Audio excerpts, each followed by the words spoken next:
Ayurveda, homeopathy, यूनानी चिकित्सालयों में नर्सिंग और कंपाउंडरों की काउंसलिंग स्थगित करने से प्रदेश भर से आए सैकड़ों अभ्यर्थियों ने शनिवार को आयुर्वेद निदेशालय पर जमकर हंगामा किया। हंगामे से नाराज आयुर्वेद निदेशक ने अभ्यर्थियों को जमकर फटकार लगाई और थाने में बंद करवाने की धमकी देकर पुलिस बुला ली। प्रदेश के आयुर्वेद, यूनानी और होम्योपैथी चिकित्सालयों में नर्सिंग और कंपाउंडर की सीधी भर्ती के लिए 1320 पदों के लिए 14 सितंबर से 16 सितंबर तक आयोजित काउंसलिंग के पहले दिन शनिवार को प्रदेश भर से 700 अभ्यर्थियों को बुलावा भेजा था। सुबह 5 बजे से ही दूर दराज से आए अभ्यर्थियों ने आयुर्वेद निदेशालय पर डेरा डाल दिया, लेकिन अचानक 11 बजे उन्हें सूचना मिली कि राज्य सरकार ने काउंसलिंग स्थगित कर दी है। काउंसलिंग के स्थगित होने की खबर मिलते ही अभ्यर्थियों ने हंगामा खड़ा कर दिया। उन्होंने आयुर्वेद निदेशक आशुतोष गुप्ता से संपर्क कर काउंसलिंग कराने की मांग की, जिसके कारण उनकी आपस में नोकझोंक हो गई। अभ्यर्थियों का आरोप है कि आयुर्वेद निदेशक आशुतोष गुप्ता ने उन्हें धमकाया और पुलिस कार्रवाई की धमकी दी। अभ्यर्थियों ने आरोप लगाया कि यह कांग्रेस सरकार की चाल है, उन्होंने जानबूझकर सीधी भर्ती पर रोक लगाई है। नाराज अभ्यर्थियों ने मुख्यमंत्री अशोक गहलोत हाय हाय के नारे लगाते हुए कांग्रेस सरकार को जमकर कोसा। जारी की गई विज्ञप्ति के क्रम में हमको यहाँ एसएमएस करके और लेटर भेज करके बुलाया गया। सरकार की मिली भगत के कारण और भर्ती प्रक्रियाओं को निरस्त करवाने के लिए आधे लोगों को मैसेज नहीं भेजे गए और 10-20 लोगों के कहने पर प्रशासन की मिली भगत से हमारी काउंसलिंग कैंसिल कर दी गई। और जो लोग सुबह से यहाँ आए हैं और जो अभी भी आ रहे हैं, 2 बजे दूसरे ग्रुप को आना है, अल्फाबेटली बुलाए गए हैं, लोग घरों से निकल पड़े हैं, कल के नहीं निकल पड़ रहे हैं। उन सबकी परेशानी को प्रशासन नहीं समझ रहा है और प्रशासन ने जानबूझकर ऐसा ये भर्ती प्रक्रिया निरस्त हो इसके लिए किया है। इसमें ये प्रॉब्लम हो रही है कि जिसके 65% है और 70% है, जिसके 65 के तो मैसेज आ रहा है और 70 के एसएमएस नहीं आ रहा है, तो वो कह रहे हैं कि काउंसलिंग रद्द की जाए और हमारे एसएमएस किए जाए। ऐसा नहीं हो सकता है, एसएमएस आएगा, प्रशासन के ऊपर सट है, लेकिन काउंसलिंग तो होनी चाहिए ना। हम सुबह से परेशान हो रहे हैं, यहाँ पे 6 घंटे हो गए और धमकियां दे रहे हैं कि तुम्हें बंद करवा देंगे। करवाना है तो सबको बंद करवा दो या तो काउंसलिंग निरस्त करवा दो। हमारी मांग है कि इन्होंने अभी बहुत दिन से टहला रहे हैं कि वेरिफिकेशन अभी होगा। पहले इन्होंने 6 तारीख के लिए वेरिफिकेशन के लिए न्यूज़पेपर में दिया था, तो 6 तारीख से भी किसी कारण बता के इन्होंने ऐसे वो टाल दिया, वेरिफिकेशन चालू नहीं हुआ। उसके बाद 26 तारीख के लिए बोला, वो ही नहीं हुआ। अब इन्होंने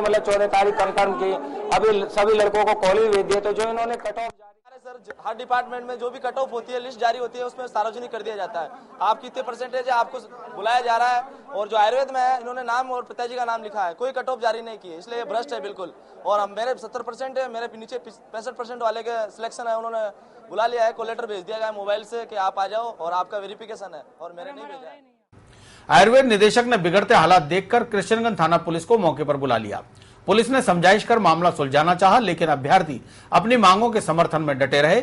अभ्यर्थियों में अनेक महिलाएं भी थी जो अपने गोद में छोटे मासूम बच्चों को लिए सुबह से ही अपनी बारी के इंतजार में बैठी थी। लेकिन काउंसलिंग स्थगित होने से निराश गंगानगर से आई एक महिला अमनप्रीत कौर ने बताया कि उसने अभी 15 दिन पहले ही बेटे को जन्म दिया है और वो आयुर्वेद विश्वविद्यालय जोधपुर के बुलावे पर कल शाम 6 बजे अपने 15 दिन के मासूम को लेकर अजमेर के लिए रवाना हुई और आज सुबह 5 बजे अजमेर पहुंची। लेकिन उन्हें यह सुनकर मायूसी हुई कि निदेशक ने काउंसलिंग ही स्थगित कर दी।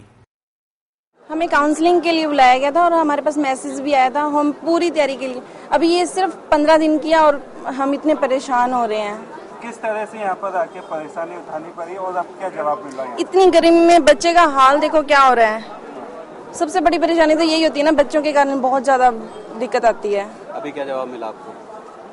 बस नाम ही है, कैंसिल है, पोस्टपोन कर रहे हैं। ये तो नाइंसाफी है ना, जो आ रहे हैं बच्चे उनके लिए नाइंसाफी है।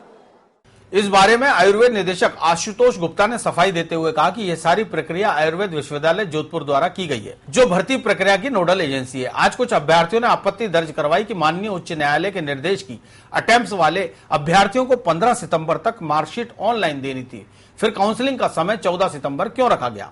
इसी क्रम में उन्होंने राज्य सरकार तक उनकी बात पहुंचाई और उनसे मिले निर्देशानुसार काउंसलिंग स्थगित कर दी गई।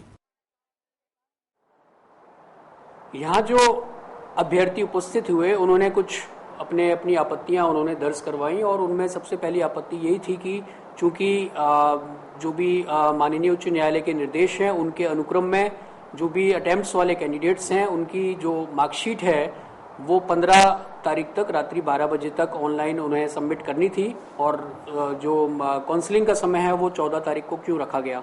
तो ये सबसे पहला आक्षेप था कि भाई ये जो भी काउंसलिंग है ये 15 के पश्चात आपको रखनी चाहिए थी। दूसरी बात यह है कि जो भी काउंसलिंग या दस्तावेज सत्यापन के लिए जिनको आमंत्रित किया गया है वो समस्त अभ्यर्थियों के नाम और उनके जो भी कट ऑफ परसेंटेज है वो ऑनलाइन विज्ञापित करने चाहिए थे, ऑनलाइन उनको डिस्प्ले करना चाहिए था, इसमें पारदर्शिता रखनी चाहिए थी। और अंतिम बात यह है कि जब तक कि ये दोनों इश्यूज पर राज्य सरकार द्वारा कोई दिशा निर्देश पारित नहीं कर दिए जाते, तब तक की जो ये काउंसलिंग है इसको स्थगित किया जाए।